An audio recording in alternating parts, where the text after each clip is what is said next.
Welcome to the CISSP Cyber Training Podcast, where we provide you the training and tools you need to pass the CISSP exam the first time.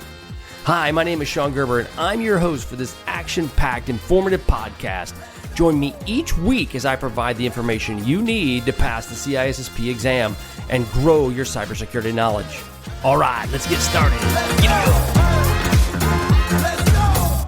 Hey, this is Sean Gerber with CISSP Cyber Training, and today is Exam Question Thursday. So we are going to be talking about some great exam questions for the CISSP that fall in line with supply chain risk. And if you all haven't been aware, the supply chain is a big challenge that we all struggle with. Every company out there does. It doesn't matter how big or how small you might be, you will struggle with supply chain.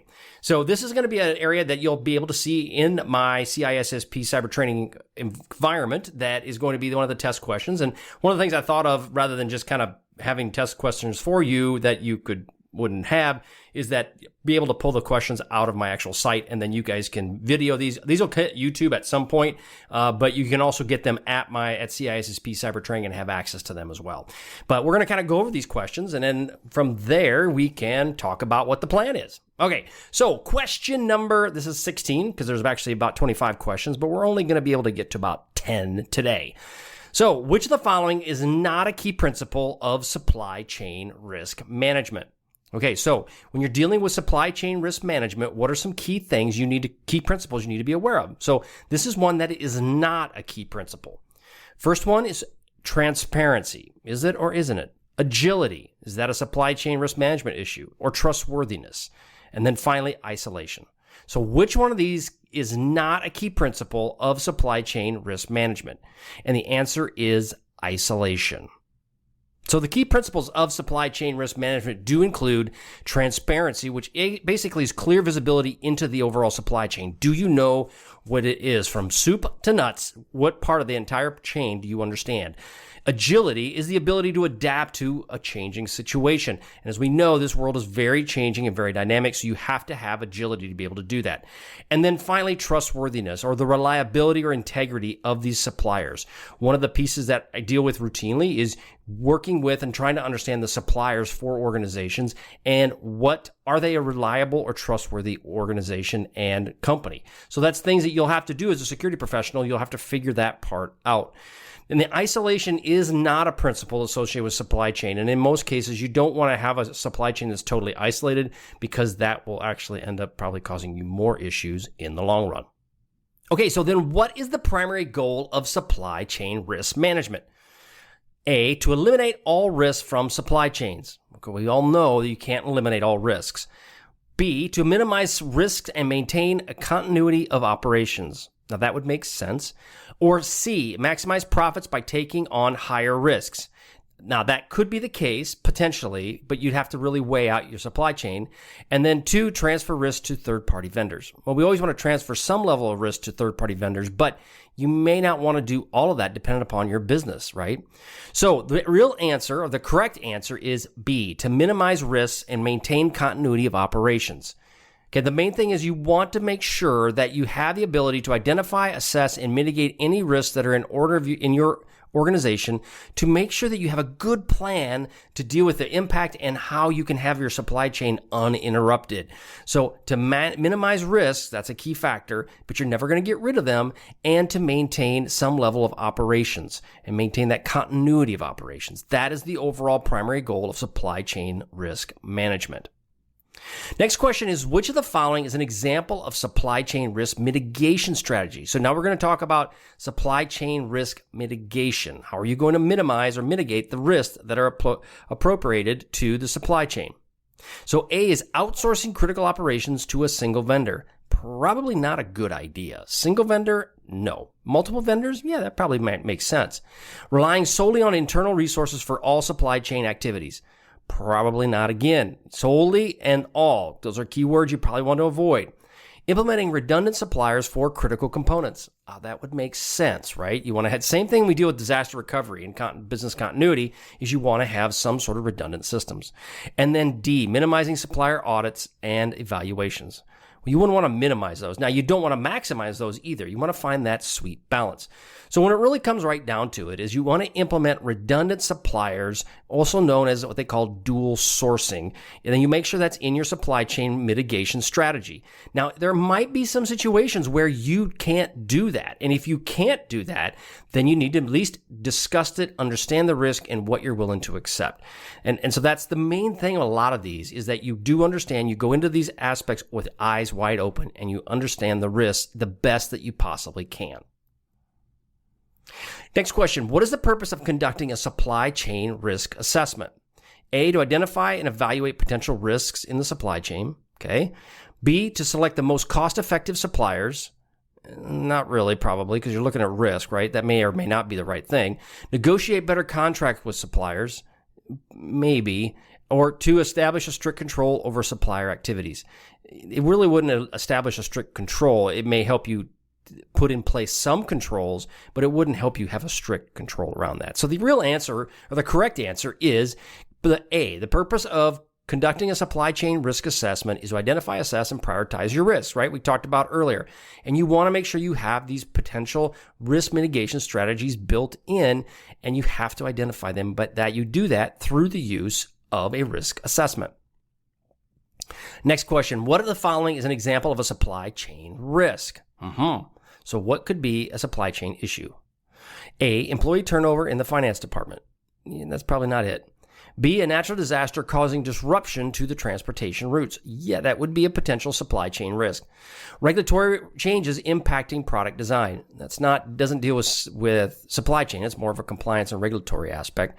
And then D, changes in the market demand for the product. Again, that doesn't really affect your supply chain. So the bottom line of it is you want a natural disaster causing disruption to transportation routes. These are important to understand that because what can happen is these risks could include natural disasters, geopolitical events, i.e. Russia, Ukraine, supplier bankruptcies, other external factors as well. And all of those things can have dramatic impacts on your entire supply chain. So when you become a security professional for an organization, you're going to need to understand what those are for your company. What is the purpose? Next question. What is the purpose of a supplier code of conduct? A, to impose strict regulations on suppliers. Well, that doesn't really, regulations is not done by you. To ensure compliance with governmental regulations. No, you can't really force them to do that. B, to communicate the organization's expectations to the suppliers. That sounds probably more like it. Or D, transfer all supply chain risks to suppliers. Again, all, got to avoid that, all. Now, again, sometimes all might be right, but in many cases when they say all or never, those usually are key words that will keep you out of trouble. So the real answer, or the correct answer is, I don't know why I keep saying real, but the correct answer is C, right? You want to communicate the organization's expectations to suppliers, and this helps define your ethical, your social, your environmental, all these different security practices are then passed on to them is part of your code of conduct. And then therefore they understand where your expectations are. Ideally, you would see the same code of conduct from them so you can understand what their expectations are. Next question, which of the following is an example of supply chain vulnerabilities? Okay, what could be a vulnerability in the supply chain? A, implementing strong access controls for supplier systems. Well, you're implementing something, so that wouldn't be a vulnerability. B, regularly reviewing and updating supplier contracts. Okay, that wouldn't necessarily be a vulnerability. Relying on a single supplier for the critical component. Yeah, ding, ding, ding, ding. Yep, that's one right there. Or then conducting background checks on supplier employees. So the first, that A, B, and D, you pretty much can figure that out, right? If you rely on a single supplier, that would be a potential vulnerability in the supply chain and could have dramatic impacts upon you and your company. What is the purpose of supply chain continuity planning? A, to identify and address potential disruptions in the supply chain. Kind of goes with the terms continuity. We talk about business continuity and disaster recovery. Kind of sounds similar. B, minimize costs by consolidating suppliers. Okay, maybe that would be it. You wouldn't necessarily be looking for minimizing your costs, but maybe consolidating your suppliers. B, maximize profits by increasing speed of delivery. That's really not continuity planning. Or D, outsource critical supply chain functions to third-party vendors. Now, that could be close, right? So you got to decide. Maybe you will outsource some of your critical supply functions to a third-party vendor. But the answer is A, to identify and address potential disruptions in the supply chain. That's the purpose of supply chain continuity planning. You want to look for these areas that potentially could cause some impact from disruption. What is the impact to you? And then you develop a strategy to work around it. Next question, what is the role of supply chain risk manager? A, to solely focus on risk management within the supply chain. Solely, usually not a good word. To identify and mitigate risks throughout the supply chain. Maybe, sounds pretty close. C, to manage only physical security risks within the supply chain.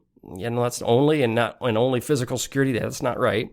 Or D, transfer all risks to third-party vendors. Again, all, no. So the real answer is B. The correct answer, not real. Why do I keep saying that? The correct answer is B. A supply chain risk manager is responsible for identifying, assessing, and developing risk mitigation strategies, as well as implementing measures to mitigate those risks across the supply chain. Last question. What is the purpose of supply chain monitoring and surveillance? A, to track suppliers' financial performance. You know. B, to identify potential opportunities for cost reduction. No, that's not really, doesn't sound right. C, to detect and respond to supply chain security incidents. Maybe monitoring, surveillance, might sound about right. Or D, enforce compliance with regulatory requirements. You could play with that D a little bit, but that would not be the right one. The actual correct answer is C, to detect and respond supply chain security incidents. Again, they want to have things that are actively monitoring the supply chain for security incidents, which could be unauthorized access, tampering, or theft. Obviously, you want to have these measures in place, mitigation strategies and measures to ensure that that is minimized, but you have to have some level of monitoring and surveillance. But don't bite off on D, right? To enforce compliance and regulatory requirements. Enforce is kind of a big word. Watch that word. Okay, that is all I have for today with these questions, these CISSP cyber training.com questions. And you can go out to the CISSP cybertraining.com and you can go and check out the site. I got my blueprint is amazing. People keep talking about it. And also the fact is that business continues to grow because there's lots of people that want to get their CISSP done. Go out there, check it out. You can see these questions out there on CISSP cyber training, and they will eventually be on YouTube as well. So check that out as well. All right, that's all I got for today. Have a wonderful day, and we'll catch you on the flip side. See ya. Hey, thanks again for listening today. It's been my pleasure to prep you for the CISSP exam. Are you interested, though, in some free CISSP exam questions? Head on over to freecisspquestions.com and sign up to join my email list, and you'll receive access for 60 free CISSP questions each and every month for the next 6 months. That's a total of 360 questions just for signing up with CISSP Cyber Training. You'll also gain access to other free CISSP resources, so just head on over to freecisspquestions.com and sign up, or head on over to CISSPcybertraining.com and sign up today. Have a wonderful day, and we will catch you on the flip side. See ya.